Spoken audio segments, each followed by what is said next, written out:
안녕하십니까. 한강리지 부동산 대표 나승성. 안녕하세요. 오드리입니다.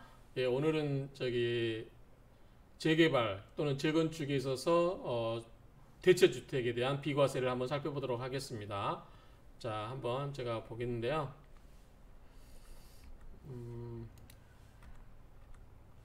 소득세법으로 가겠습니다. 여기서 대체주택을 한번 보겠습니다. 대체주택. 자, 대체주택 보면은 소득세법 156조의 2 제5항에 이렇게 규정되어 있습니다. 한번 읽어보면서 간단하게 살펴보고 오드리님의 질의응답을 받고 끝내도록 하겠습니다. 자, 5항에 보면 국내에 1주택을 소유한 1세대가 그 주택에 대한 재개발 사업, 재건축 사업 또는 소규모 재건축 사업의 시행기간 동안 거주하기 위하여 다른 주택을 취득한 경우 이렇게 돼 있어요. 자, 그러면 1주택을 소유하고 있어야 돼요. 만약에 그 전에 2주택을 소유하고 있으면 안 되고요. 반드시 1주택을 소유하고 있는 사람이 그 다음에 사업 시행기간 동안이에요. 시행기간 동안인데 우리가 이제 저도 잘못 알고 있었는데 관리처분 인가일 이후에 그러니까 집을 사서 대체주택으로 가는 걸로 생각을 했는데 그게 아니고 여기서 통상적으로 해석은 사업시행 인가일 이후에 주택을 구입을 해야 되고 그 다음에 아파트 신축일까지 가지고 있으면 되는 겁니다. 그때까지 사는 거면 됩니다.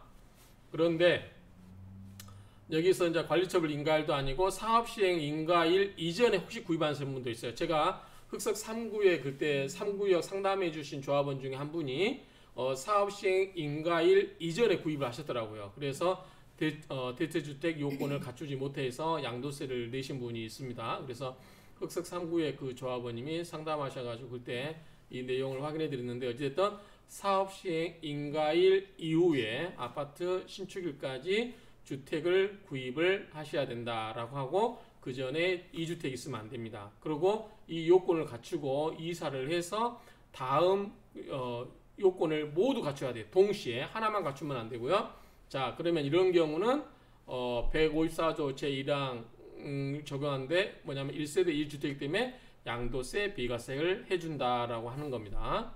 자, 그러면 자, 시행령 결정은 좀 더 설명드릴게요. 자, 첫 번째 요건이 뭐냐면 자, 재개발 사업, 재건축 사업 또는 소규모 재건축 사업의 사업시행 인가일 이후에 여기 있죠? 사업시행 인가일 이후에 대체주택을 취득하여서 몇 년 이상? 1년 이상. 1년 이상 거주를 하셔야 됩니다. 1년 이상 거주를 안 하시면 안 되고요.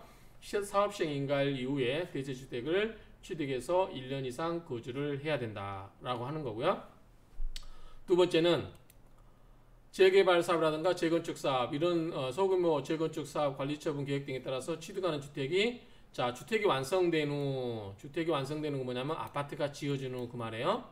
2년 내에 그 주택으로 세대 전원이 이사를 해야 돼요. 그러니까 아파트가 사용 검사가 됐던 사용 승인이 됐던 실제로 그 아파트에 입주할 수 있는 상태가 되면 그래서 사실상 입주가 가능한 거기 때문에 꼭 준공을 의미하는 건 아니다. 그래서 사용 승인이 나서 아파트로 이주하게 된다. 그러면 우리 아크로는 몇 년이었죠? 언제죠? 2018년 11월에 완공됐죠. 완공됐고 아파트 이주하라고 공문 떨어진 게 2018년 11월 26일이었어요. 롯데 8구역도 아마 그 날짜 같은 날짜였고요. 그래서 11월 26일부터 몇 년 이내? 2년 이내 그 아파트로 들어가야 돼요. 그러면은 2020년 11월 26일까지 들어가야 되겠죠. 5일까지 들어가야 되는. 그렇죠. 들어가야 되고 그러면 그렇게 살아야 이제 들어가야 되죠. 주택을 보는 거죠. 예, 거기 그러니까 그러면 해석한다고 그러면 2020년 11월 25일까지 그 아파트에 들어가서 살아야 되고 세대 전원이 들어가야 돼요. 이사를. 물론 이제 특별하게 뭐 취약이라든가 근무상의 형편 그런 경우는 일정한 사유가 예외가 있는데 어쨌든 원칙적으로 세대 전원이 이사해야 된다. 2년 이내에.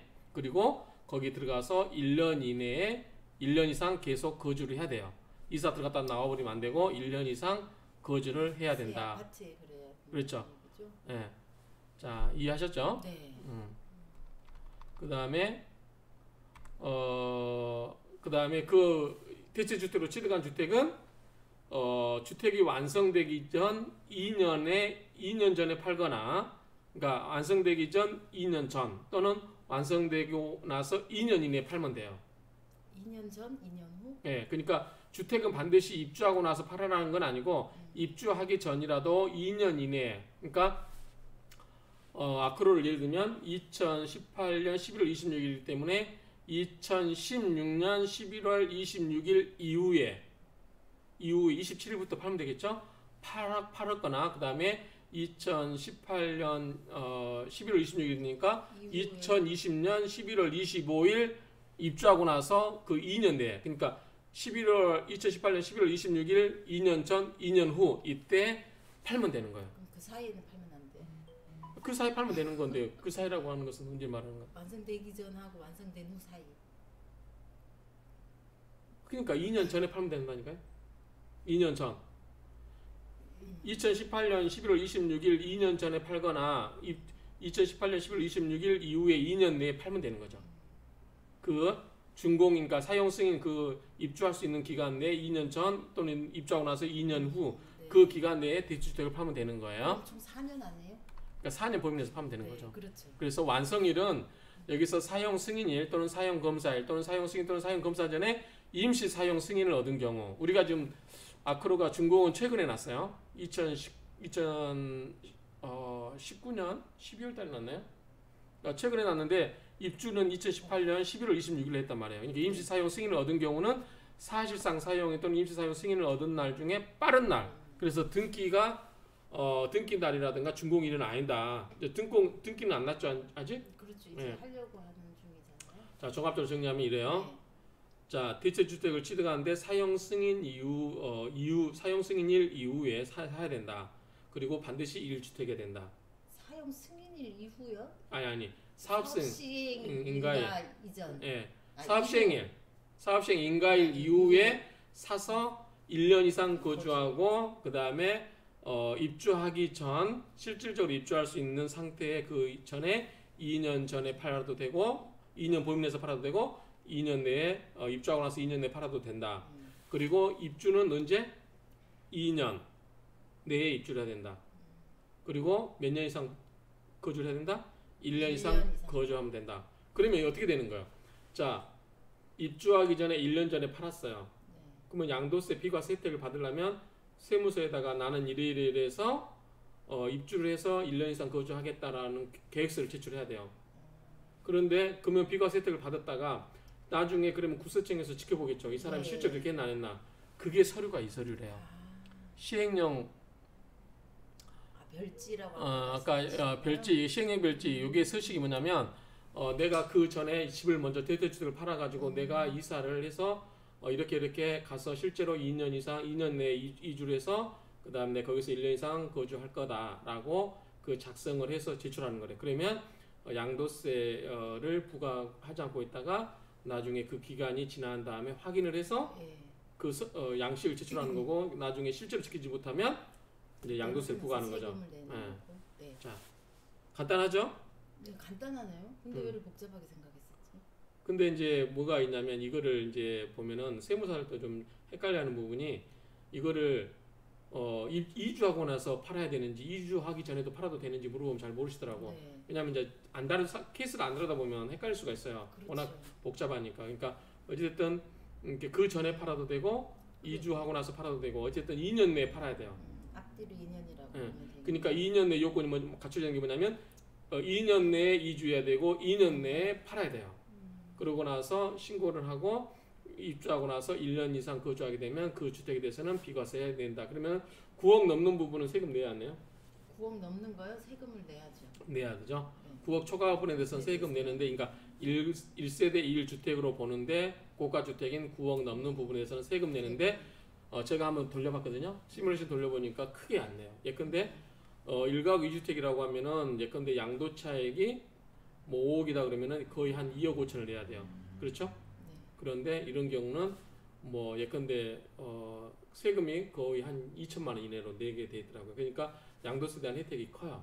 그래서 지금 이게 뭐냐면 대체주택, 재개발 지역이라든가 재건축 지역에 사가지고 대체주택으로 하나를 사가지고 거기에 대해서 양도세를 비과세 받으면 그거 큰 혜택이 되는 거예요. 그렇네요. 그러니까 이런 부분을 참조하시면 될 것 같아요. 이런 부분을 보시고 어쨌든 그런 내용을 참조하시면 재테크로도 굉장히 좋은 방법이 될 수 있어요. 그렇네요. 지금 근데 세금 많이 내야 되는데. 네. 요거를 또 정부에서 없애버릴 수도 있어요. 아, 혜택을. 근데 이거는 이제 기존에 주택이 되는데 한번 이건 찾아봐야 될 게 지금 2020년 오늘 1월 28일자로 소득세법 법을 찾아보니까 이 조문이 없어요. 제가 못 찾아서 그런지 몰라도. 그래서 요거는 큰 재테크 수단이 될 수 있다라는 점 참조하시고 재개발, 재건축 지역에 있어서의 그 대체주택에 대한 요건, 이 모든 요건을 다 갖추게 되면 비과세 혜택이 있다라는 점을 알아두시면 좋을 것 같습니다. 오늘은 이것으로 마치도록 하겠습니다. 더 하실 말씀 있으신가요? 아니요. 명확하게 알게 됐어요. 오케이. 예. 그거는 이제 우리 블로그에 정리를 해서 한 번 더 올려놓으면 좋을 것 같아요. 알겠습니다. 그러면 네. 우리 석동에 재개발 지역이 많은데 재개발 지역에 있을 때 이 대체주택을 사가지고 재테크하는 방법을 참조하시면은 수억 원의 세금을 아낄 수도 있다라는 점을 수억은요? 그럼요. 네. 제가 지금 신문시 돌려봤잖아요. 저도 대체주택을 구입했는데 예컨대 6억대 중반에 산 거를 예컨대 12억, 13억에 판다고 하면 양도 차익이 크니까 1가구 2주택으로 시뮬레이션 돌려보면 세금이 예컨대 막 2, 3억을 내요. 2억대 중반, 3억대 중반.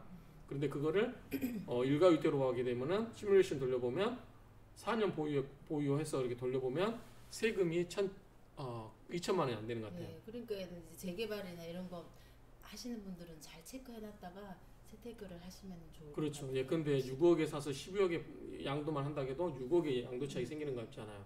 근데 그거를 세금을 안 내게 해주고 세금 내는 금액이 1, 2천밖에 안 된다고 하면 큰 혜택이 되는 거죠. 네. 근데 그거를 1가구 2주택이 돼버린다고 하면 어떻게 돼요? 세금으로 2억이나 3억을 낸다고 하면 큰 돈이 나가는 거죠. 네. 그러니까 이런 점을 참조하시면 좋을 것 같습니다. 이상으로 마치도록 하겠습니다. 감사합니다. 네. 감사합니다.